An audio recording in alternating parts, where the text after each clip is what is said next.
Right now, your heart is pumping roughly 5 liters of blood every single minute. It's the only muscle in your body that never gets a Sunday off. But for something so vile, we're surprisingly bad at knowing when it's dying.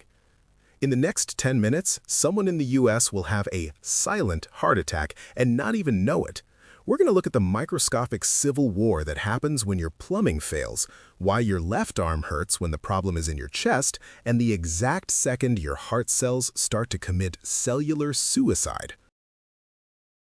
To understand the attack, you have to understand the coronary arteries.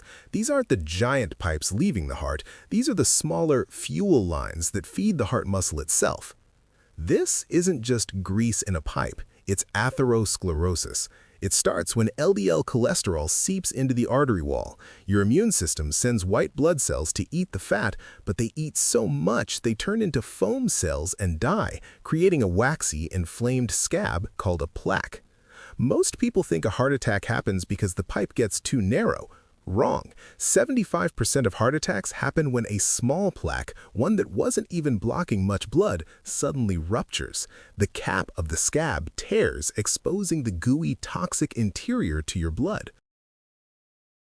Your blood thinks this rupture is a life-threatening external wound. It triggers the coagulation cascade. Platelets swarm the site, sticking together to form a thrombus or clot. In a cruel twist of irony, your body's attempt to heal the artery is what actually kills the muscle. The flow stops. Downstream, billions of cardiomyocytes, or heart cells, are suddenly cut off. No oxygen, no glucose. The 20-minute timer for ischemic death has officially started. Why does it hurt? The brain's confusion. Why does your jaw ache? Why your back? Why your left arm? Meet referred pain. Your heart doesn't have many dedicated pain nerves. Instead, it hitches a ride on the same neural pathways used by your arms and chest. When the heart sends a help signal to the spinal cord, the brain gets confused and thinks the pain is coming from your skin or limbs.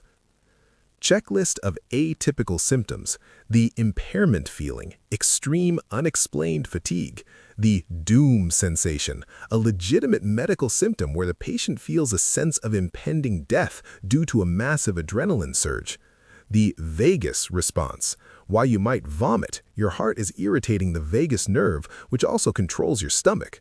Heart attack versus cardiac arrest. People use these interchangeably, but they're totally different.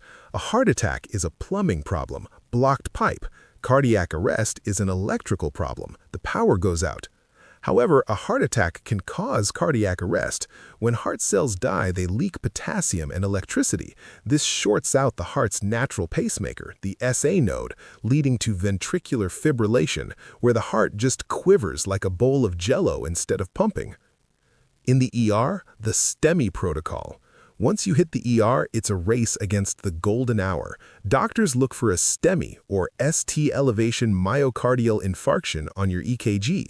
This is a specific tombstone shape on the graph that proves the artery is totally blocked.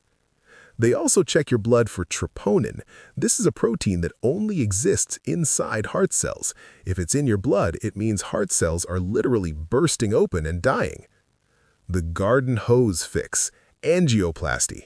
A cardiologist threads a catheter from your wrist or groin up to the heart, inflates a balloon to smash the plaque, and inserts a stent, a tiny mesh tube to keep the tunnel open forever. The recovery and the new heart. Heart cells don't regrow. Once they're gone, they're replaced by stiff scar tissue. This makes the heart less efficient, which can lead to heart failure years later. The takeaway: your heart is a high-performance engine.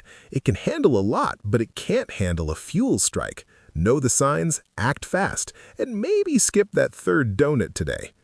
If this deep dive into human biology was helpful, subscribe for more inside-the-body breakdowns. Which organ should we tackle next? Let me know in the comments.